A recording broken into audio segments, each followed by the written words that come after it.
দর্শক, হঠাৎ করে গুঞ্জন উঠছে যে লিওনেল স্ক্যালোনি হচ্ছে ব্রাজিলের আগামী দিনের কোচ, কিন্তু বিষয়টি আসলে ভুল।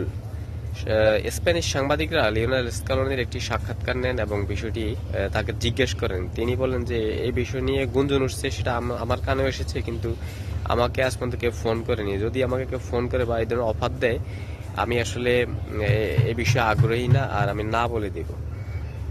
তিনি ব্রাজিলের কোচ হওয়ার জন্য আগ্রহী না। ব্রাজিল খুব দিশেহারা, বাছাই পর্বে আর্জেন্টিনার সাথে 4-1 হেরে এবং কার্লো আনচেলত্তি কথা দিয়েও কথা বরখালাপ করার জন্য ব্রাজিল ফুটবল ফেডারেশন খুবই দিশেহারা ব্রাজিল কোচ নিয়ে।